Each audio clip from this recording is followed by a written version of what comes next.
أعوذ بالله من الشيطان الرجيم بسم الله الرحمن الرحيم السلام عليكم ورحمة الله وبركاته.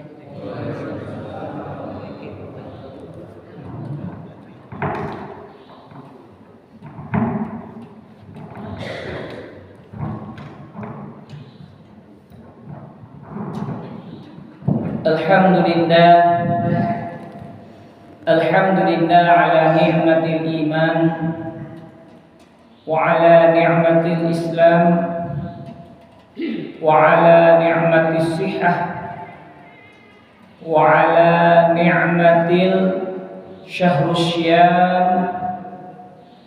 Asyhadu an la ilaha illallah wa asyhadu anna Muhammadan 'abduhu wa rasuluh. Allahumma salli wa sallim ala sayyidina Muhammad wa ala alihi wa sahbihi ajma'in, amma ba'd.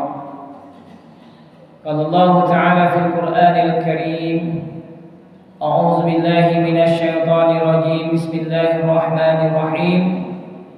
Man shoma Ramadan imanan wa ihtisaban ghufira lahu ma taqaddama min dhanbihi. Atau kama qala aidan innallaha wa malaikatahu yusholluna 'alan nabi ya ayyuhalladzina amanu shallu 'alaihi wa sallimu taslima. Atau kama qala Rasulullah sallallahu alaihi wasallam rubba shaim laisa lahu min siyamihi illa al-ju' wal 'atash. Sadaqallahu azim. Yang kula muliakeun para alim ulama, para asatidz wal ustadzat, bapak-bapak, ibu-ibu, adik-adik jemaah Masjid Nurut Taqwa yang sama-sama kita ngarep ila Allah Subhanahu wa taala. Lagi dan lagi kula ngajak kepada kita gala-gala untuk senantiasa menjadi hamba yang senantiasa bersyukur atas segala karunia yang Allah berikan.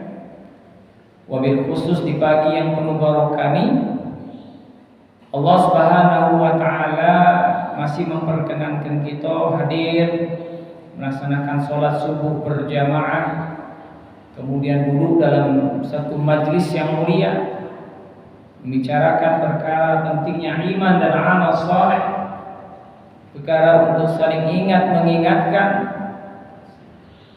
Majlis yang kita buat ini adalah majlis yang Allah Subhanahu wa taala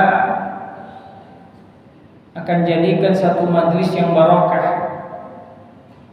Rasulullah SAW katakan kalau wong berkumpul di dalam satu majlis di rumah Allah atau di tempat-tempat yang di sana adanya pembicaraan iman dan amal saleh, adanya Al-Qur'an yang kita bacakan, mengkaji, mentadabburinya, maka dijanjikan wong yang hadir itu akan diberikan oleh Allah ketenangan hati.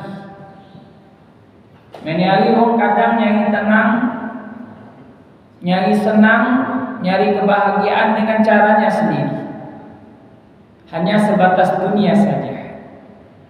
Seorang suami yang habis-habisan cari duit, nak mano bahagiakan bini, ngajak jalan kemana-mana, makan di mana-mana, hinggonya ungkut tempat-tempat pariwisata, tempat-tempat makan di kota Palembang lah juga lo dekati lagi tempat. Masya Allah. Ya, ini kadang-kadang perkiraan kita semacam itu. Bahagiakan hanya berupa benda keduniawian aja. Ternyata nyata itu mungkin bisa membuat kita senang, tapi belum tentu bisa membuat kita tenang. Karena pada fitrahnya manusia ini untuk mendapatkan ketenangan hidup dunia wal akhirah sudah Allah tentukan.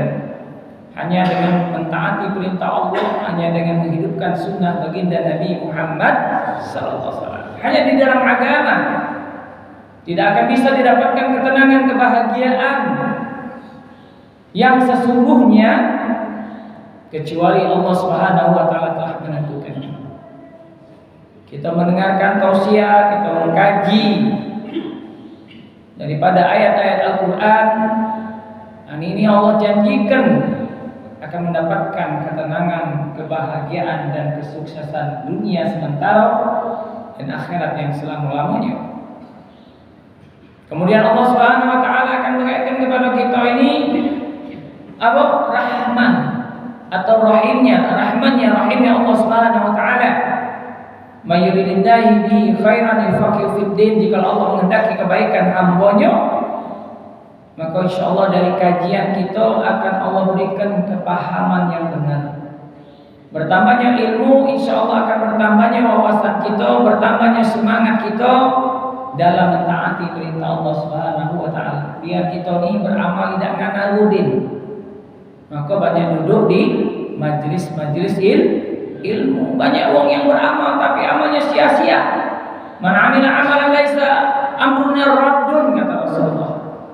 Orang yang beramal tidak dengan ilmu akan ditolak oleh Allah Subhanahu wa taala. Maka dengan kita banyak mengkaji, belajar lagi, insyaallah kita tidak nganagudin tidak nganang dalam agama bagaimana tidak. Kemudian yang ketiga adalah Allah kumpulkan para malaikat bersama kita. Makhluk yang tampak yang kasar, manusia mungkin kisaran 300 orang atau nih 100. Tapi pada hakikatnya berjubel-jubel para malaikatnya ketoi kita. Tak terhitung lagi angkonya. Kalau kita ditampakkan mungkin kita berdua-berdua. Pingsan-pingsan kita orang. Pokoknya sampai kanan kiri itu malaikat galagal. Maka para malaikatnya apa? Mendoakan kita, duduk majelis bersama kita. Maka majelis kita di majelis yang mulia, sebagaimana majelis yang ada di Lauhul Mahfuz. Para malaikat berzikir dan tidak pernah lalai.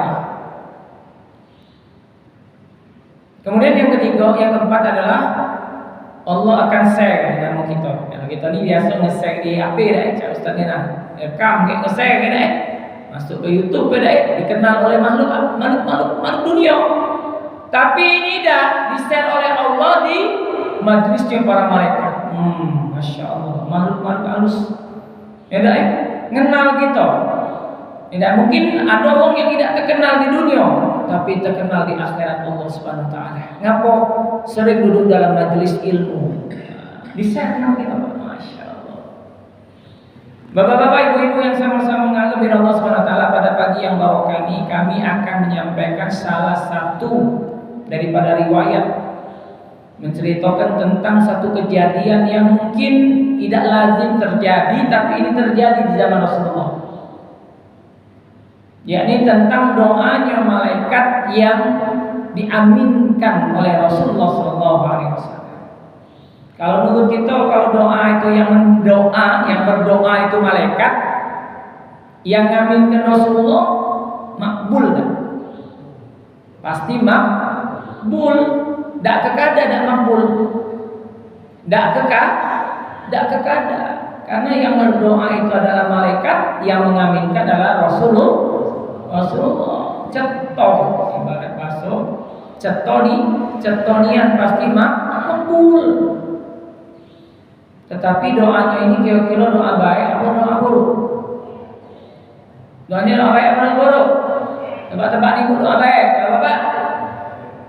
Doa baik, karena yang berdoa ini wong baik, dan yang berdoa ini adalah makhluk yang paling baik, dan yang mengaminkan adalah manusia yang paling terbaik. Ternyata Bapak Ibu, doanya adalah doa-doa yang mungkin tak lemah didengar.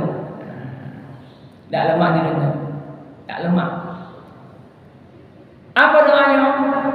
Jadi ada kejadian suatu ketika Rasulullah nak naik mimbar, nak berkhutbah. Ketika naik tangga-tangga, kalau di Madinah itu ada mimbar. Itu mimbar tangga.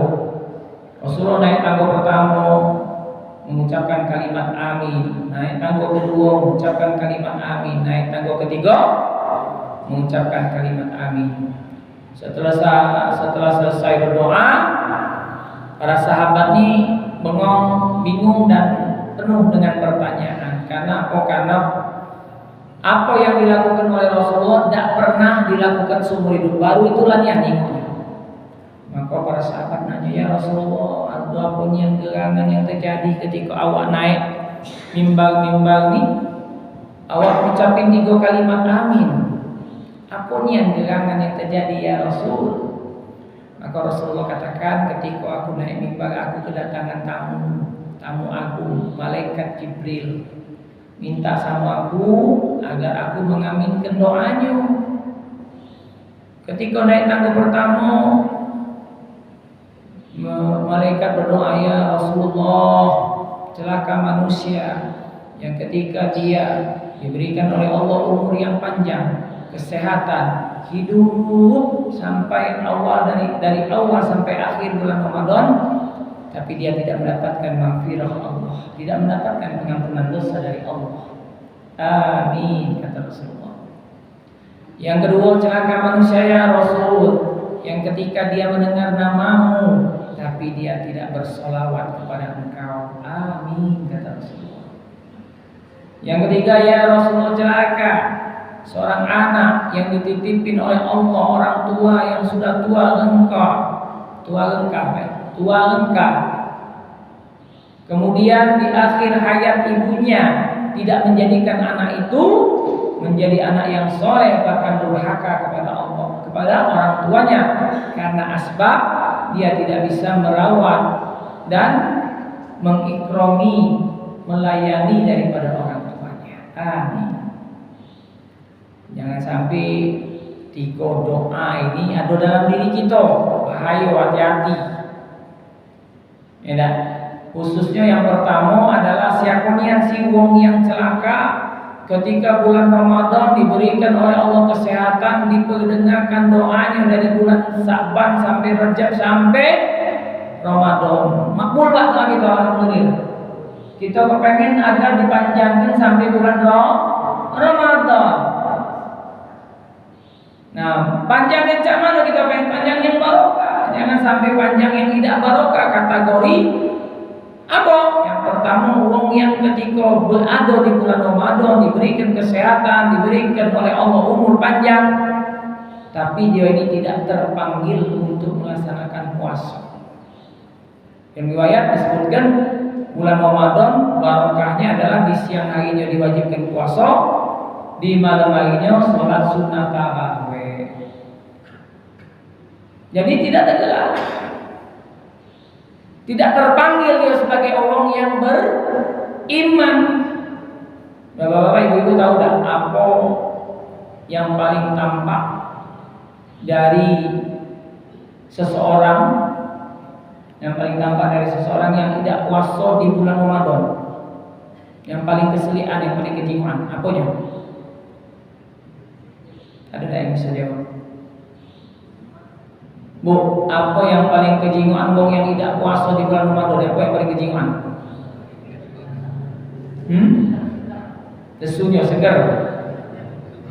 Baca bu dilesu-lesu ke. Jadi Bapak Ibu, kalau Bapak Ibu kepengen nak tahu, aku kasih tahu. Yang paling kejiwaan wong ini tidak pacak ngibulin dia kalau dia itu tidak puasa adalah, yang paling kejiwaan adalah betisnya. Betis pak belakangnya. Kalau kesedihan, maka contoh pasti tidak puasa, tidak pacak ngibulin dia. Kalau Bapak Ibu nak bukti gini, datanglah kamu ke Cindis itu, nah dua jualan warung soto kan. Nah, itu kamu akan lihat dari belakang itu beda, wong itu kan di dalam itu kan bukan benar. Nah, duduk di bangku, gimana kamu dari belakang? Nah itulah wong yang tidak puasa itu yang paling kejiwaan betisnya. Ya kalau dia sudah jingoan betis dari belakang, jingoklah dalam. Nah, wah ini rupanya. Jadi bagaimana Bapak Ibu kalau wong yang dia ini mengaku beriman tapi tidak menjalankan perintah Allah, gimana ini keimanannya? Am hasibtum an tadkhulal jannah, kata Allah, walamma ya'tikumul ladzina khalaw min qablikum. Apakah engkau nak masuk surga dengan imanmu, mengaku beriman, sebelum aku ujikan kepadamu ujian latihan kita di bulan Ramadan ini adalah menjalankan perintah, itu ujian. Kalau dia tidak lulus dalam menjalankan ujian, Bagaimana? Bagaimana dikategorikan orang yang beriman? Ngaku beriman, tapi sholatnya setahun 2 kali. Idul Fitri, Idul Adha, bagaimana Pak? Ada? Kaget dikatakan tidak beriman, nak ujar kawan. Iya dah. Nah inilah kenyataan real. Ya dah.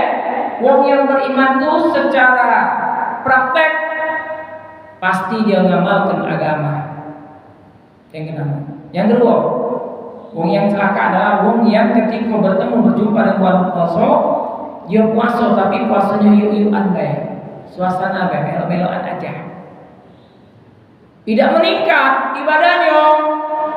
Padahal Allah SWT janjikan bulan puasa ini yang mengamalkan amalan wajib dilipat gandakan menjadi 70 kali lipat. Yang mengamalkan amalan sunnah maka akan diberikan pahala wajib. Tidak meningkat. Baca Quran idah, ngaji idah, bangun tahajud idah, sahur juga. Maaf ngomong, kadang-kadang tidak sholat tahajud dulu. Bagaimana ini? Tidak meningkat, tidak termotivasi. Ada Pak, keberkahan bulan Ramadan disebutkan adalah ada satu malam yang lebih baik daripada 1000 bulan. Bermalam ketemu dengan malam Lailatul Qadar itu 1083 tahun 4 bulan. Kalau kita melaksanakan mencarinya dengan cara Rasulullah, para laki-laki, ibu-ibu, yakni dengan i'tikaf. Hidupkan malam-malam terakhir, 10 hari terakhir dalam bulan Ramadan itu untuk i'tikaf di masjid. Hidupkan masjid ini dengan ibadah semalam suntuk. Jadi bapak-bapak, i'tikaf laki-laki itu di mana? Di masjid. Jangan diajak balik. Kalau ibu ngajak i'tikaf suami balik ke rumah, itu bukan i'tikaf, namanya istrikaf. Namanya apa Pak? Istrikaf. Kalau i'tikaf dapat 1000 bulan, kalau istrikaf dapat 9 bulan. Habis bulan puasa nggak mama nih muek-muek lagi dah Nah inilah gawe abang nih katanya terus pas malam terakhir gereja wong yo i'tikaf di masjid, jadi istrikaf di rumah. Nah ini bagaimana ini? Bapak halo galau tadi Pak enggak bapak halo gak? Padahal pada ini dapat 9 bulan. Bapak Ibu yang sama-sama mengabdi Allah SWT, ya. Wong yang puasa yang dia ini tidak bisa mencegah dirinya daripada maksiat kepada Allah. Matanya masih jelalatan, mulutnya masih ngatoi wong ngejek, menghibah dan lain sebagainya. Nah ini tergolong kata Rasulullah rubba sha'im laisa lahu min syiyami illa ju' wal 'atas. Sia-sia wong yang puasa hanya mendapatkan lapar dan haus baik. Kemudian yang terakhir adalah wong yang ketika berpuasa seorang suami masih mencari makanan, mencari rezeki dari yang diharamkan oleh Allah. Masih ngotai, masih ngurangi timbangan. Ai dapat penasa dikit juga. Nak lebaran ini banyak untung. Nah, bagaimana ini? Nah kita sawangkan makanan menjadi bukuan. Nah ini kita jagonya. Jangan sampai puasa-puasa kita ini puasa yang tidak berkualitas. Allah itu ingin mentarbiah kepada kita ini bulan puasa ini ibadah-ibadah yang berkualitas. Kalau tidak berkualitas untuk apa? Sampai apa? Sampai terakhir bulan Ramadan. Ini adalah latihan tarbiyah kita untuk menghadapi 11 bulan yang akan datang. Agar apa? Agar dosa kita ini bersih, laksana bagai bayi yang baru dilahirkan. Yang kedua, kita dapat gelar sebagai wong yang muttaqin. Muttaqin itu jalankan perintah Allah, menjauhi larangan Allah sampai datang hatta ya'tiyakumul yakin, sampai datang kematian. Ini baik. Jadi latihan kita ini untuk supaya terbiasa pembiasaan baik kita bawa di luar bulan Ramadan. Yang kedua, celaka manusia yang ketika mendengar namamu tapi dia tidak bersolawat. Celakanya ini. Allah baik dengan merendahkan dirinya sampai ngatakan sesungguhnya aku dan para malaikatku bersolawat kepada Rasul. Ketika Allah Subhanahu wa taala perintahkan kita untuk mewajibkan sholat, apakah Allah mengerjakan sholat? Nabi itu sholat apa? Hah? Tidak. Ketika Allah Subhanahu wa taala perintahkan kita berzakat, apakah Allah bayar zakat? Tidak. Ketika Allah Subhanahu wa taala berikan kepada kita untuk apa? Untuk berzikir, apakah Allah itu berzikir? Tidak. Tetapi ketika Allah Subhanahu wa taala perintahkan, sebelum dia perintahkan ya ayyuhalladzina amanu shallu ala, sebelum Allah nyampaikan itu, aku sendiri kata Allah dan para malaikatku bersolawat, baru Allah wajibkan kepada kita untuk bersolawat. Ajib Pak amal solawat ini. Wong yang mengucapkan solawat sengaja tidak sengaja tetap berpahala. Sengaja tidak sengaja Pak. Bahkan amalan apa yang ketika dia tidak ikhlas masih diterima dah Pak? Bapak sholat tidak ikhlas terima dah? Ngaji tidak ikhlas terima dah? Ibu puasa tidak ikhlas terima dah? Tidak terima. Tapi ketika kita bersolawat ikhlas dan ikhlas tetap diterima oleh Allah SWT. Dahsyatnya solawat. Ayah saya gila kalau ada ngomong solawat, ayahku solawat dan ikhlas gila, una-una namanya. Ya dah una-una. Ya dah. Maka hadirin yang berbahagia, kenapa ini? Ini adalah bentuk daripada kecintaan kita kepada Rasul. Bersolawat itu bentuk kecintaan kita kepada Rasul. Wong yang bersolawat, ternyata amal ini adalah amal yang tidak terbatas ruang, tempat, serta waktu. Rasul sudah lama meninggal dunia, ratusan tahun, ribuan tahun yang lalu. Tapi ketika kita bersolawat, nyampe dah solawat kita, didengar dah oleh Rasulullah. Jadi jangan kita nyangkau Pak, wong yang telah tiada itu mati. Tidak. Wong yang meninggal dunia itu adalah awal kehidupan yang sebenarnya. Dunia ini tempat mampir Pak. Dunia ini bukanlah tempat tinggal yang sebenarnya. Dunia ini adalah tempat bakal kita tinggalkan. Kalau kita game over namanya meninggal dunia. Tidak. Kalau kata Wak Degi nyatakan lagunya Eksi Ustadz Wong Kitonian. Kenalkan Pak, gak kenal sama Ustadz Fahmi, Ustadz Wong Kitonian. Jadi asbabida. Jadi ada lagu yang sangat-sangat Ustadz senang, itu lagu Wak Degi. Tapi Ustadz peksikan, terjemahkan ke dalam bahasa Jerman. Wahai wong kita galo, jangan awak tertipu dayo dengan kehidupan dunia sebagai tempat ujian bagi kita. Dunia sementara, akhirat selama-lamanya. Uang kaya mati, uang saro mati, raja-raja mati, rakyat biasa mati. Galo-galonya nak ngadep ilahi. Dunia yang awak cari dak kekado dibawa mati. Duit yang awak kejar bikin awak kelengan. Nah ini. Ya deh, dunia ini bukan tempat tinggal. Dunia adalah tempat yang bakal kita tinggalkan. Duit yang kita cari, dunia yang kita kejar, duit yang kita kejar, ini bakal bikin kita kelengar. Dak kekada dibawa mati. Masya Allah. Maka hadirin yang bahagia, Rasulullah adalah makhluk manusia yang sudah melihat kampung akhirat. Siapa Pak? Rasulullah adalah orang yang sudah melihat kampung akhirat. Rasulullah dengan jasadnya, dengan ruhnya melihat melihat alam akhirat, melihat surga dan neraka. Untuk apa? Untuk dikabarkan, untuk diberitakan, untuk diberitahu kepada umatnya tentang kehidupan akhirat yang akan pasti kita alami. Dunia ini mungkin secara sekarang kayaknya sesuatu yang tampak, nanti yang tampak bakal jadi apa? Bakal jadi cerita, Pak. Yang mungkin kata kita hari ini tentang alam kubur, tentang alam mahsyar, tentang akhirat, ada surga, ada neraka, itu kelihatannya seperti cerita-cerita, Pak. Tetapi suatu saat nanti bukan jadi cerita, akan jadi nyata ketika sakaratul maut datang kepada kita. Dalam satu riwayat, ketika orang menjelang mati, ada sosok makhluk yang akan datangi kita. Dua makhluk. Yang pertama adalah makhluk ini adalah dari hasil puasa kita. Yang kedua baca Quran kita.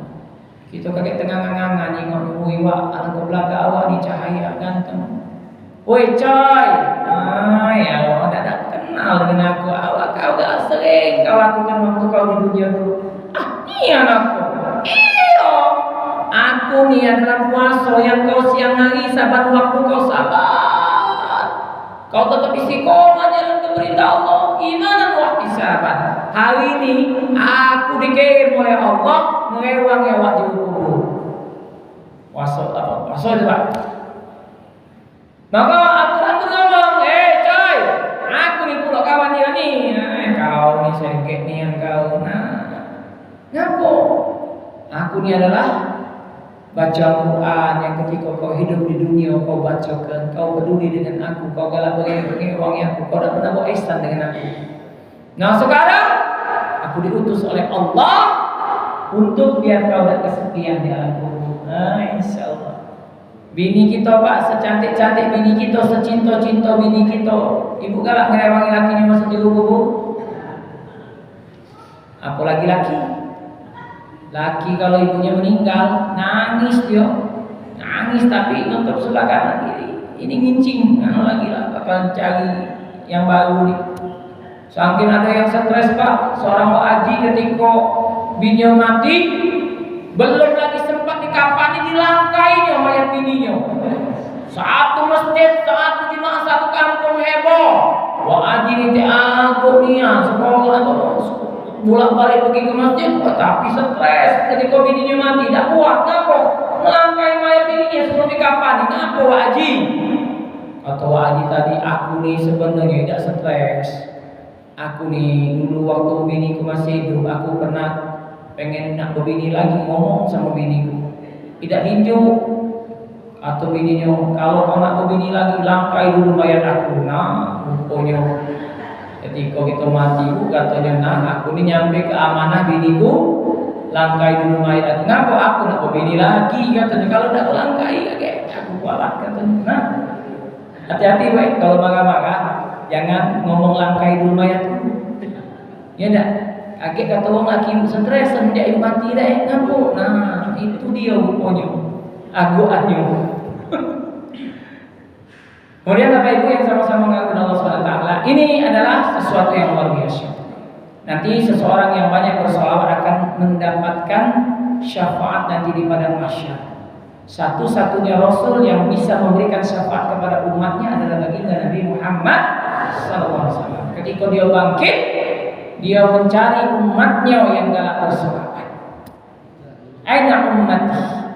Maka kalau kita galak bersolawat, ada ciri, ada nur Muhammad dalam diri kita. Ada nur Muhammad. Tapi kalau kita tidak pernah bersolawat, cemekian solawat, kita ngaku-ngaku, boleh kita mengaku, Pak. Tapi kalau tidak diakui bagaimana? Kita mengaku di Nabi Muhammad, tapi tidak diakui gimana, Pak? Alangkah dalemannya. Alangkah daleman, kita ngaku-ngaku anggota apa? Keluarganya Pak Jokowi misalnya kan, datang ke istana, datang Pak Jokowi suruhnya, woi ngilo juga tadi. Aku tak kenal ini orang. Nah kalau kita mengaku tapi tidak diakui itu kan aneh. Sama seperti kita sekarang, kita ngomong cinta kepada Rasul, tapi cinta kita palsu. Man ahya sunnati faqad ahabani, kata Rasulullah. Bentuk kecintaan itu adalah menghidupkan sunnahku. Kita ini tabu dengan sunnah. Hari-hari kita hidup dengan cara buang-buang kafe. Bagaimana? Hidup sunnah ida gitu kan. Abu gitu. Kadang-kadang malah ngatoi. Ada orang berjenggot dikit katoi kambing. Ngatoi sunnah itu kadang-kadang. Wong besaban dikatoinya kuno, ya makan bakso. Bagaimana nak dapatnya syafaat dari Rasulullah sedangkan kita menghina sunnah Rasulullah? Ada wong yang ngajak kebaikan pergi ke masjid dikatakan ketakwaan. Nauzubillah min dzalik. Maka hadirin bahagia, sunnah itu memang harus hidup dalam rumah tangga kita, dalam diri kita. Kita kenalkan anak-anak kita dengan sunnah. Sehari-hari gawian, sehari-hari makan cara Rasulullah, makan duduk, jangan berdiri, makan tangan kanan, kemudian cucian di air yang mengalir, babacoan, sesudah itu babacoan lagi, masuk WC kaki kiri, jangan kaki kanan, masuk masjid kaki kanan, jangan kaki kiri. Kita tidak diperhatikan baik itu. Asal-asalan baik masuk segala gereja. Masuk masjid kaki kiri, tidak doa pula, tidak sholat tahiyatul masjid pula. Ngomongnya nak kepengen dapat syafaat, tapi kita menghidupkan sunnah malas, tidur baik, tidak berbacoan, tidak wudhu, tidak baca Quran, tidak berzikir. Bagaimana ini? Ya dah, seperti itu. Kemudian yang terakhir adalah wong tua yang tidak bisa kita ikrami di masa akhir hayatnya. Ridallah fi ridal walidain wa suhtullah fi suhtil walidain. Ridha Allah itu tergantung daripada keridhaan orang tua, bahkan kemurkaan Allah tergantung daripada kemurkaan orang tua. Di zaman Rasulullah ada seorang sahabat bernama Aqamah yang begitu luar biasa ketika dia bujang, taat, senang, cinta dan rumahnya, dahulu ke rumahnya dan lain sebagainya. Jadi ketika dia berkeluarga, asa nak minta, asa nak apa dan lain sebagainya, izin dulu dengan bini. Kalau kata bini tidak, jangan. Nah ini Pak, penyakit kita lanang ini kadang-kadang galak dikuasai oleh bini. Ini tidak boleh. Haram hukumnya seorang istri yang cemburuan dengan emaknya. Karena apa? Karena emak kita, laki kita ini tidak kekado lahir ojo langsung, tapi dia ada wong tuanya. Aqamah itu ketika menjelang kematiannya dia mengalami sakit sakaratul maut, mengontak-ontak, jerit-jerit. Para sahabat bingung, kenapa kok wong yang dicintai Rasul, dicintai oleh Allah, hafizul Quran, para sahabat sayang sama dia, ketika sakaratul maut dia tidak baca mengucapkan la ilaha illallah, bahkan mengalami sakitnya sakaratul maut. Alhasil bertanya kepada Rasulullah, ya Rasul, apa gerangan yang terjadi dengan aku? Maka kata Rasul, datangi ibunya. Ketika didatangi ibunya, maknya tidak ngakui lagi sebagai anak. Aku tidak lagi ngakui dia sebagai anak semenjak dia berbini. Ya, aku cek itu mak. Iya, kalau dulu dia sayang sama aku, tapi sejak bininya dia lebih sayang dengan bini. Baiklah bininya. Maka akhirnya apa yang terjadi? Ya sudah disampaikan oleh Rasulullah. Maknya dah galak jenguk ya Rasulullah. Kata Rasulullah, siapkan kayu bakar, akan aku bakar Aqamah. Kenapa ya Rasul kau akan membakar Aqamah? Aku tidak tega orang yang aku cintai dicintai oleh Allah, tapi di akhirat kaget dia akan dimasukkan dalam neraka asbab daripada kemurkaan ibunya. Maka sudah itu jadi taruh Aqamah, dipanggillah ibunya. Yang kedua kali disuruh oleh Rasulullah untuk melihat anaknya yang terakhir kali. Ibunya tidak menyangka kalau perbuatan yang dia lakukan, kemurkaan yang dia lakukan ini menyebabkan kemurkaan Allah. Maka ketika dia melihat, ibunya langsung mengikhlaskan, meridhoi, memaafin daripada anaknya Aqamah. Maka ketika ibunya mengucapkan kata ikhlas, ibunya mengucapkan kata-kata yang meridhoi, maka si Aqamah dengan lancar lucu mengucapkan kalimat la ilaha illallah. Ibunya menangis melepas kepergian Aqamah, tetapi menangisnya bukan menangis sedih, tapi menangis haru, menangis penyesalan, menangis karena apa? Karena anaknya akhirnya dapat ridha Allah. Maka ibu-ibu, kalau muka sama anak jangan ngucapin sumpah serapah, jangan nyebutin nama-nama binatang, ya nama-nama binatang jangan disebutin girl, misalnya kan, apa dan lain sebagainya. Tidak boleh, itu akan menjadi tabiat anak kita. Apalagi sumpah serapah, matilah pengancam, matinya anak kita. Ada kejadian dulu sebelum Cek Ona binti Keona dulu ada di Gandus itu, maknya tuh gak dipalingi duitnya oleh anaknya. Bukan sekali dua kali, pokoknya berpuluh-puluh kali. Kesalnya maknya akhirnya tuh ucap. Anaknya baru ngambil ketahuan lari. Kata maknya tuh matilah kancang kau. Aku dia ya deh, yang lewati jalan ada mobil, anaknya tutup mati. Siapa yang nyesel? Siapa yang nyesel, Bu? Anak kita tidak dapat ridha Allah, matinya suul khotimah. Ya deh, kita dewa yang salahnya. Maka ibu-ibu, bapak-bapak, didik anak itu dari kecil. Didik dengan agama, didik dengan mengenal Allah, didik dengan apa? Tauhid, didik dia dengan sholat, didik dia dengan amal sunnah. Masuk ke dia ke pondok, masuk ke dia ke pesantren.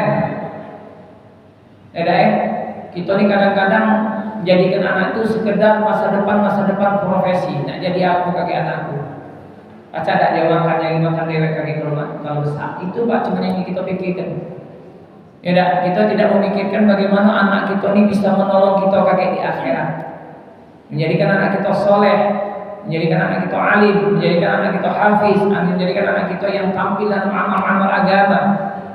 Hingga nanti kalau kita mati, anak kita baca, nyolatin kita, ngapani kita, bacakan tahlil kita, bacakan yasin kita. Kalau anak kita jel ke dengan dunia baik, kita mati dia sibuk ngurusin tenda, dia sibuk nyari wong yang bacakan yasin untuk mak baknya. Ngapo? Ayo cari dulu siapa lah ini tukang baca tahlil, tukang katanya. Tukang baca tahlil. Maka dia yang bahagia, ini real kenyataan. Kenapa? Karena memang tadi kita tidak menjadikan anak kita itu anak yang soleh, anak yang punya iman yang luar biasa kepada Allah. Jadi Pak Bu, maaf ngomong, mulai sekarang walaupun ada kata terlambat, tapi belum terlambat. Kalaupun memang misalnya kita tidak bisa ini, tetapi kita ada kewajiban wong tua terhadap keluarganya apa? Mengingatkan, mendoakan.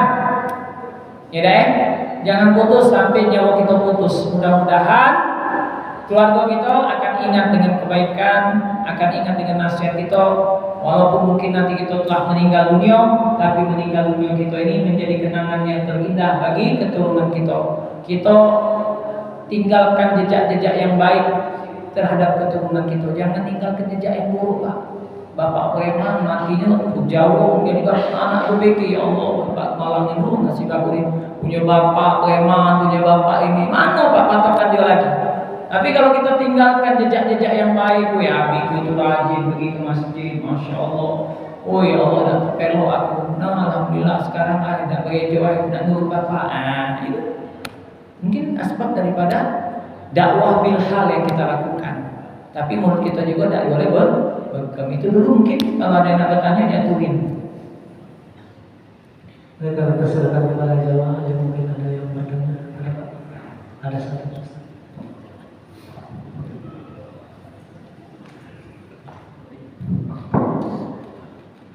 Assalamualaikum warahmatullahi wabarakatuh. Waalaikumsalam.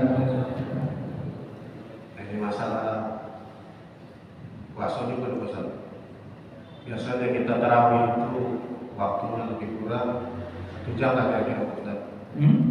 Kalau kita tarawih ini lebih kurang waktunya 1 jam ya Ustaz. Ini setiap tahun pasti ada berita Ustaz.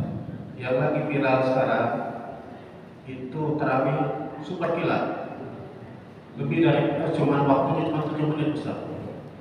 Yang mau saya tanyakan, tarawihnya sah atau tidak? Kemudian sebagai makmum itu diharamkan atau tidak dalam agama? Terima kasih. Assalamualaikum warahmatullahi wabarakatuh. Oke, waalaikumsalam warahmatullahi wabarakatuh. Di dalam satu riwayat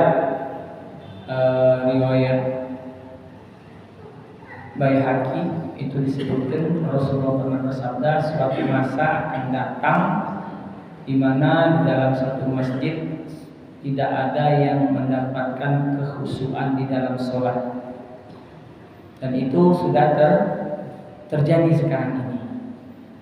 Diambil oleh Allah kekhusyuannya di dalam sholat. Pak Bu, syarat sholat itu sebagaimana sholatnya Rasulullah SAW baru akan diterima.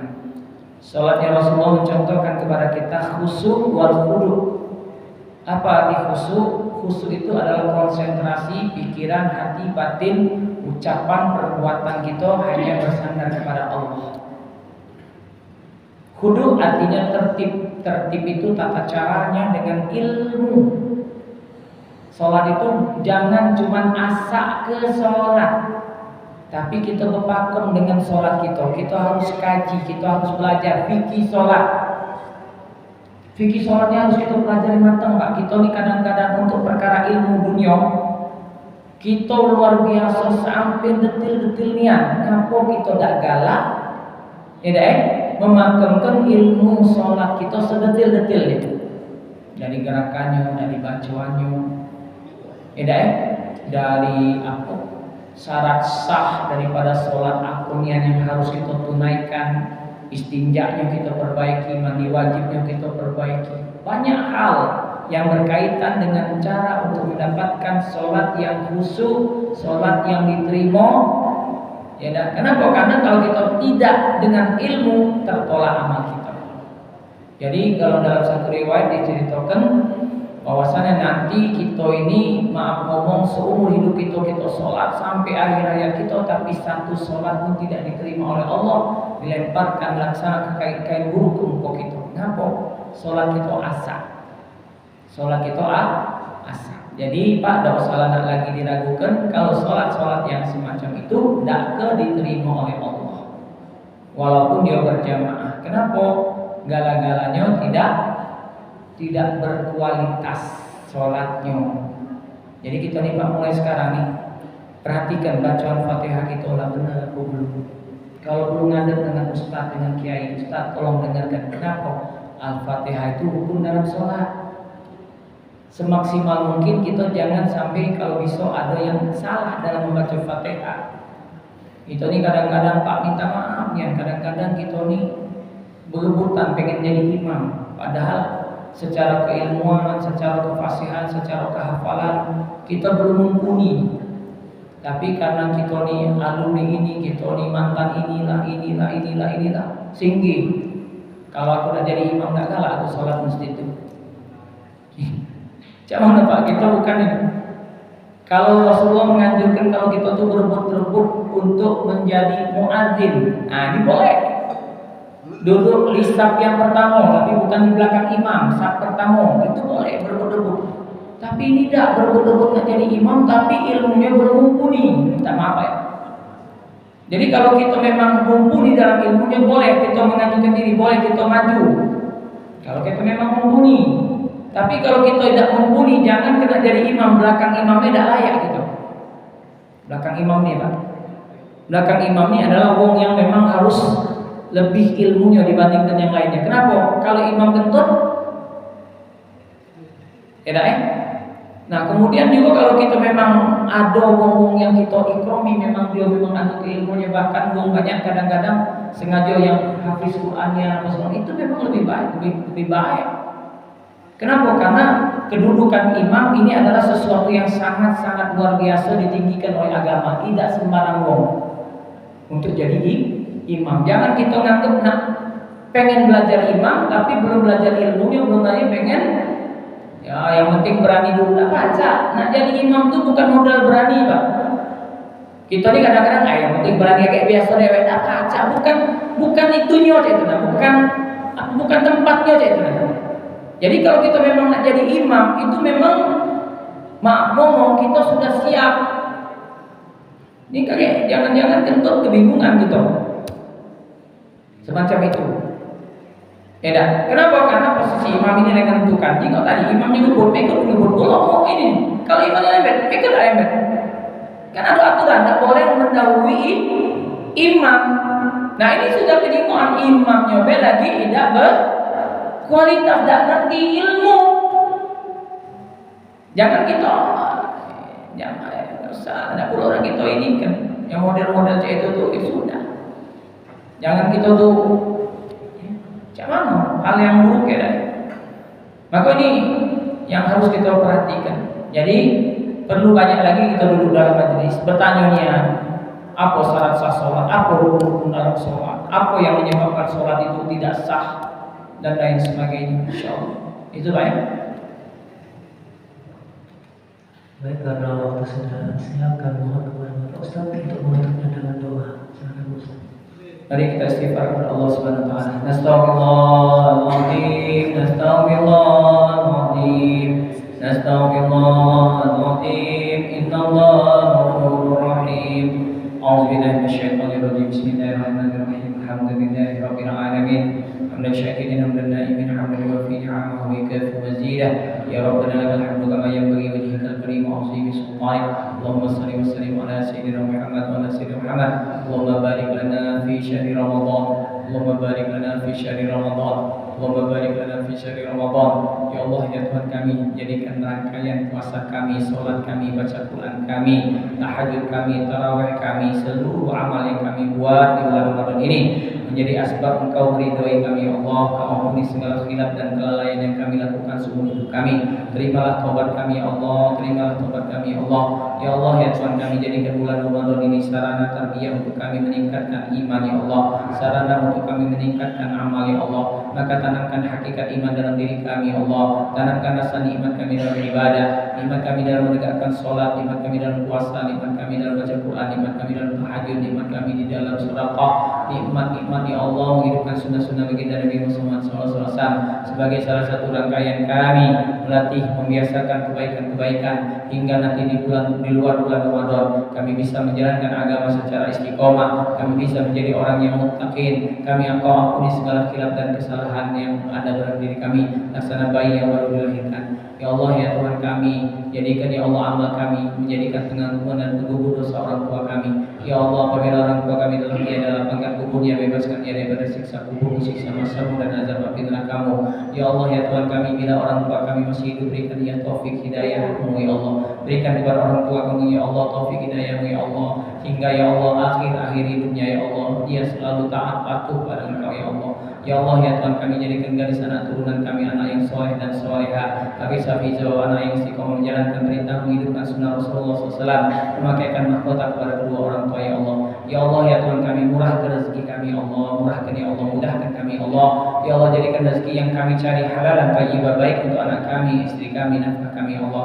Ya Allah ya Tuhan kami, kabulkan hajat kami ya Allah. Ya Allah berikan ya Allah kesembuhan bagi saudara kami yang sakit. Ya Allah ya Tuhan kami, berikan ya Allah mudah-mudahan urusan dunia dan akhirat kami. Rabbana hab lana min azwajina wa dhurriyyatina qurrata a'yun waj'alna lil muttaqina imama. Rabbana zalamna anfusana wa illam taghfir lana wa tarhamna lanakunanna minal khasirin. Rabbana atina fid dunya hasanah wa fil akhirati hasanah wa qina adzabannar. Alladzina da'u fi hasbunallahu wa tahiyyatuhum ya salam wa akhiru da'wahum alhamdulillahi rabbil alamin. Subhanakallahumma wa bihamdika asyhadu an la ilaha illa anta astaghfiruka wa atubu ilaik. Assalamualaikum warahmatullahi wabarakatuh.